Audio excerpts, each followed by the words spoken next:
Miami International Airport, October, 1977. At the end of the customs line stands a 52-year-old woman, fresh from a romantic trip to Colombia, smiling to herself, her suitcase filled with sundresses, and 12 vacuum-sealed bags labeled Colombian coffee. She thinks it's coffee. It's not. Inside is 4 kilograms of pure cocaine, worth $260,000 on American streets. The man who gave it to her? He's already gone, sitting in another terminal, barely remembering her name. She isn't nervous. Why would she be? The officer glances at her, waves her through without checking the bag. Just like that, she walks into the Florida sunlight, believing every moment of that romance was real. It wasn't. The man's name is Carlos Lehder, and this is how he built one of the most powerful drug empires in history.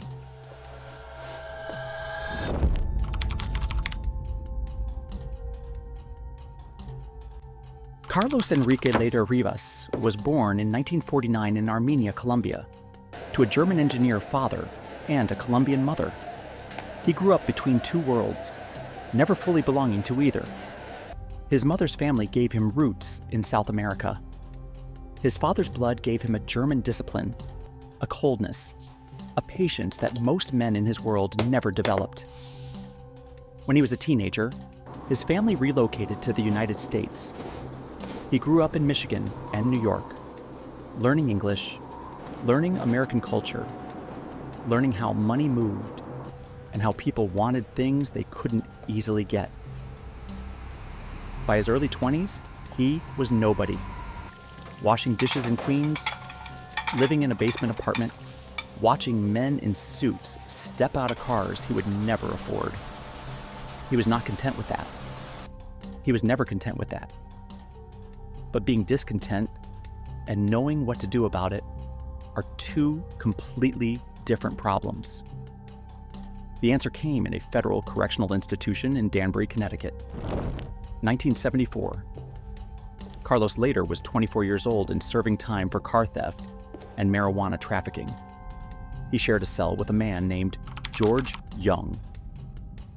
George was a California surfer, tall and loose-limbed, with sun-bleached hair and the relaxed confidence of someone who had never taken the world too seriously.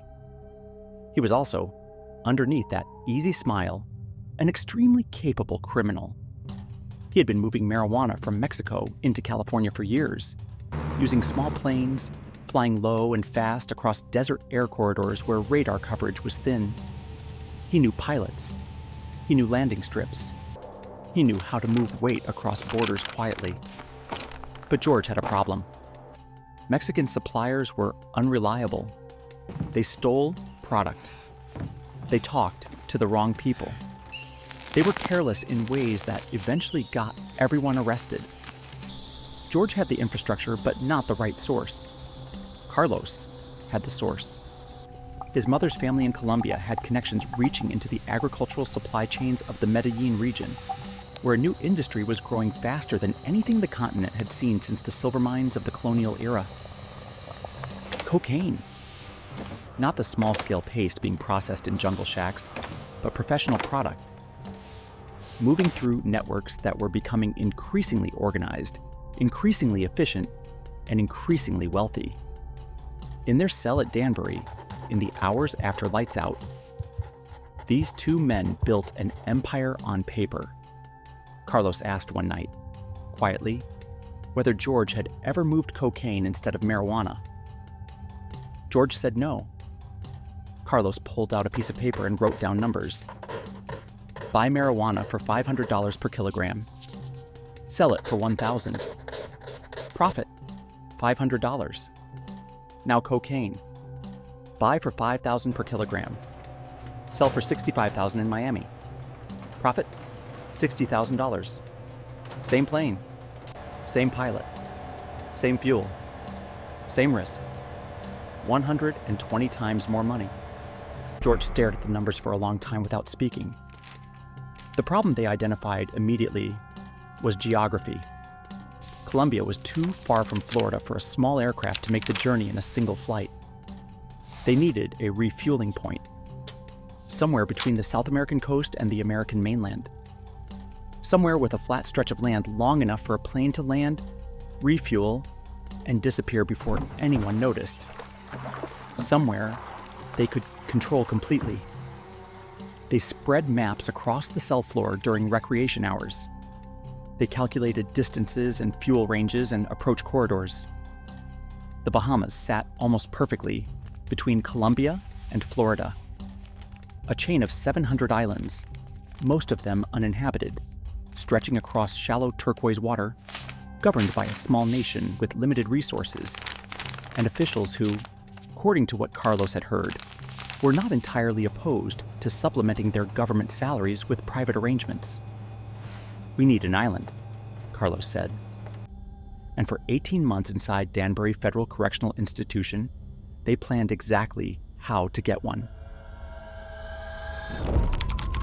December 1975. They walked out of prison the same week. Handshakes in the parking lot.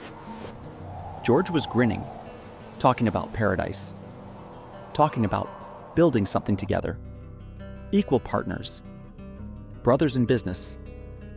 Carlos nodded along and said the right things. He had already made his decision. He had learned everything George had to offer: the flight routes, the pilot contacts, the refueling procedures, the methods for avoiding radar detection. All of it was extracted, cataloged, and filed away in the precise, organized mind of a man who had been planning this for longer than George understood. George was no longer necessary, but Carlos had a more immediate problem. An island in the Bahamas, even a small one, did not come free. He needed money, serious money, and he needed it before George, who was already making calls and talking to people, started asking questions about timelines and investments. Carlos needed $1 million, and he needed a method for earning it that didn't require partners. He found it in the airport bars of Miami International.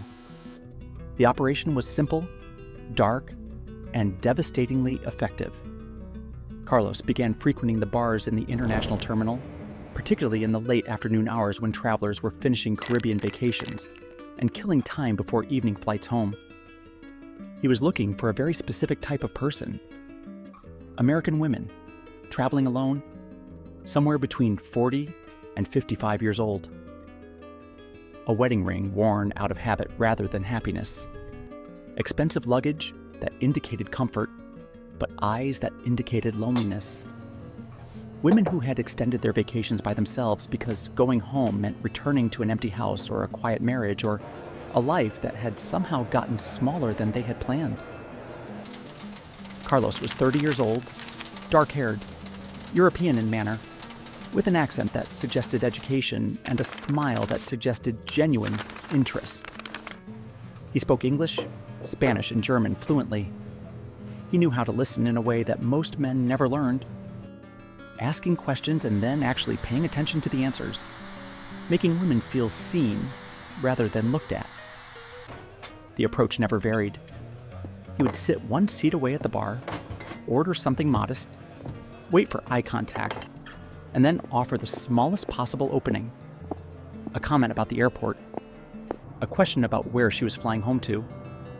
Never aggressive, never urgent, just present in a way that felt like a coincidence rather than a calculation.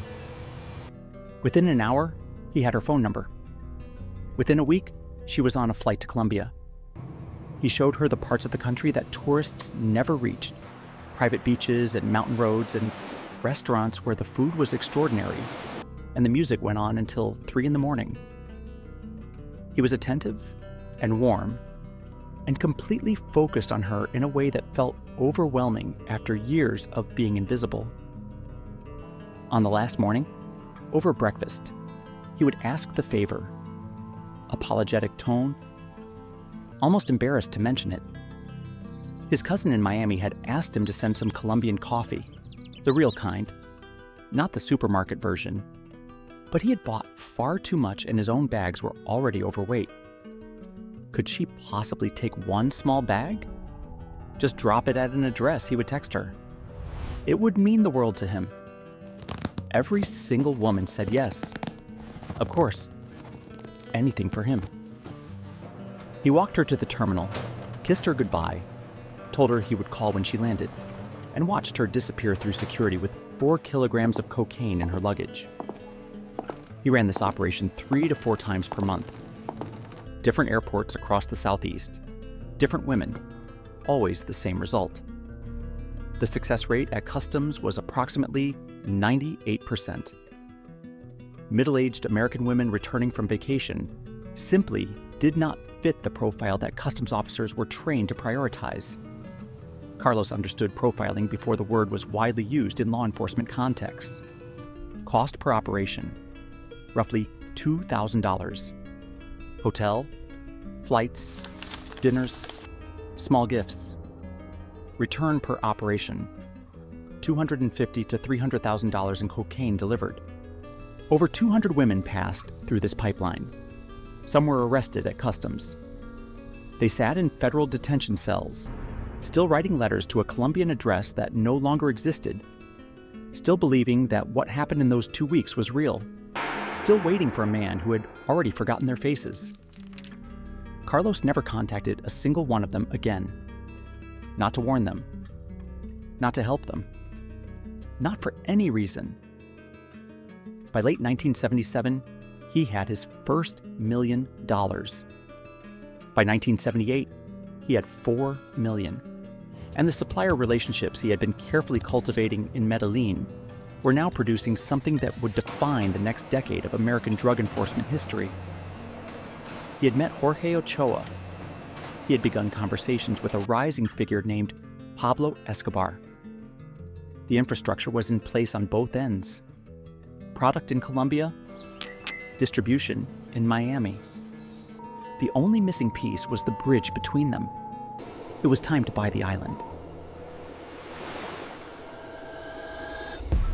Norman's Cay sits in the Exuma chain of the Bahamas, approximately 210 miles southeast of Miami. It is 3 miles long and less than a mile wide at its broadest point.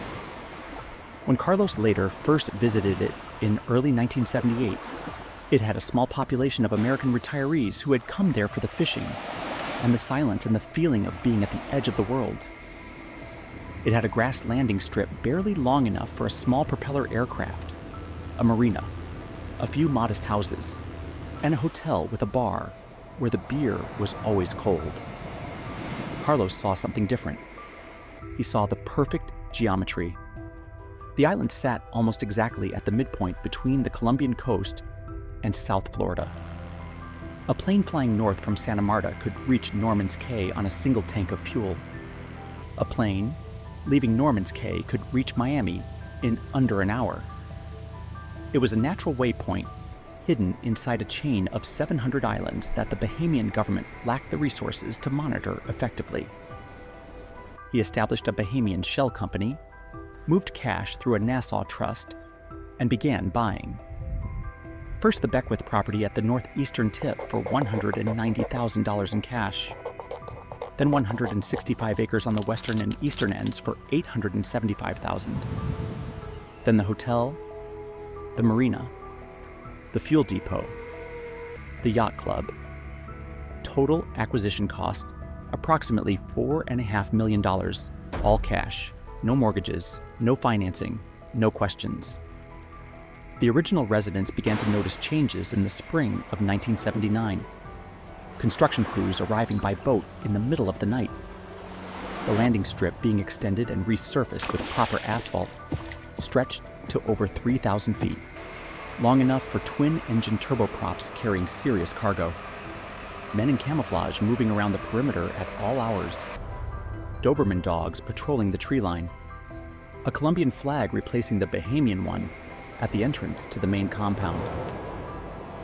One resident, a retired contractor who owned beachfront property at the north end of the island, refused to sell when Carlos made his offer. The offer was twice the market value. The man said, "No, He liked his house.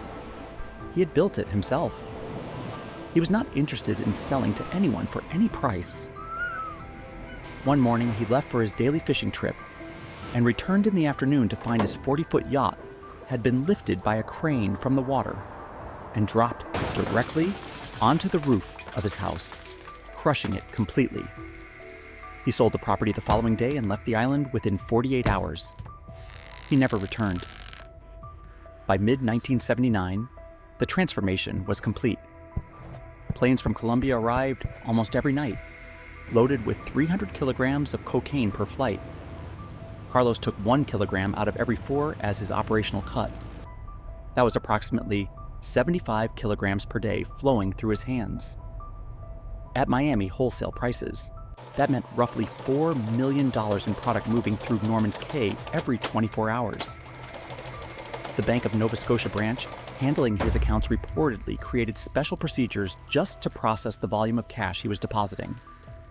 That is how much money was moving. The island had swimming pools and generators and satellite communications equipment. Workers were kept loyal through a combination of extraordinary wages and access to unlimited cocaine, parties that lasted for days, and an environment so isolated that leaving meant giving up everything. High-profile visitors arrived regularly: Jorge Ochoa, Pablo Escobar, and various cartel logistics figures who needed to see the operation in person before committing their product to it. Carlos moved among them like a sovereign receiving guest in his own kingdom, which was essentially what it was. A dishwasher from Queens had built himself a private nation in the Caribbean. He had everything. He had built exactly what he and George Jung had planned on that cell floor in Danbury. Then George Jung showed up at the dock. George had heard enough through Miami connections to find his way to Norman's Cay. He arrived believing he was arriving to claim his share. They had planned this together. He had given Carlos the blueprint, the pilots, the flight methodology, the entire operational concept. This island existed because of a conversation in a Connecticut prison cell, and George had been half of that conversation. What he found was not a partnership. Carlos had changed in ways that money and power tend to change men, who were already cold to begin with. The compound was militarized, paranoid, and surrounded by armed guards who answered only to Carlos. The man himself barely acknowledged George's arrival, treated him as a visitor rather than a founder, and offered him hospitality that made clear exactly how much separation existed between them now. George said what they had promised each other. They had shaken hands. They had an agreement. They had built this. Carlos looked at him with the patience of a man who no longer needed to be unkind because he no longer needed to be anything. "You gave me an idea in prison," he said. "I built this." There is a difference between giving someone an idea and building an empire. Leave before I have to say it differently. George left. He flew back to Florida with nothing. Not even the anger he deserved to feel, because the anger came later, when the shock wore off. He would build his own operation eventually, get caught, go to prison again, eventually cooperate with prosecutors and testify against Carlos in a federal courtroom years later. He died in 2021, still talking about the island he helped design and never owned a square foot of. But for Carlos, in the spring of 1979, the betrayal was already behind him, and the problems ahead were becoming harder to bribe away. The first serious pressure came in September 1979. An operation involving 90 Bahamian Defense Force officers approached Norman's Cay by sea. Carlos had been warned the day before by a government official whose name never appeared in any official report. When the police arrived, the cocaine was gone, the weapons were hidden, and Carlos himself was not on the island. 33 people were arrested. All were released within 48 hours after Carlos paid a bribe estimated at $250,000 to a senior official. Business resumed within a week. But the attention was accumulating in ways that money couldn't fully neutralize. The United States government had become serious. Vice President George H.W. Bush met personally with Bahamian Prime Minister Lyndon Pindling and presented CIA surveillance photographs, flight logs, and documentation of financial relationships between Pindling's government and Carlos's operation. The pressure was not a request. It was a warning. In September 1983, NBC journalist Brian Ross broadcast a documentary called The Bahamas, A Nation for Sale. It named Carlos Lehder directly, documented the Norman's Cay operation with photographs and bank records, named government officials who had received payments, and made the entire arrangement visible to American congressional committees who immediately began holding hearings. Within days of the broadcast, Bahamian authorities froze Carlos's accounts and seized his properties. The operation that had moved billions of dollars in cocaine over 5 years was finished in less than a week. Carlos fled to Colombia, where he attempted to rebuild, but the world had changed around him. In April 1984, the Colombian government began seriously pursuing extradition agreements with the United States, something that terrified every major trafficker in the country. Carlos made himself visible in ways that drew attention to everyone connected to him. He gave interviews. He made political statements. He became a liability. Pablo Escobar, who had once been a business partner and benefactor, made a practical decision. On February 4th, 1987, Colombian special forces surrounded Carlos Lehder's jungle ranch with 200 soldiers, helicopters, and armored vehicles. The information they acted on, the exact location, the guard count, and the layout of the property came from inside the Medellín Cartel. Escobar had provided it.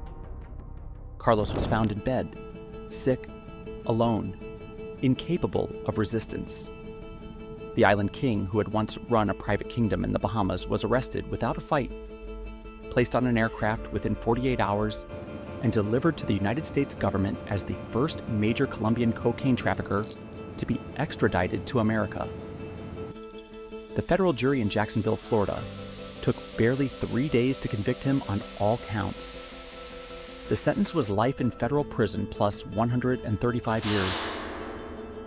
From washing dishes in Queens to building an island empire that processed $4 million of cocaine per day. From prison cell blueprints to a private nation in the Caribbean. From charming lonely women in airport bars to hosting Pablo Escobar for dinner. And then, from all of that, back to a cell.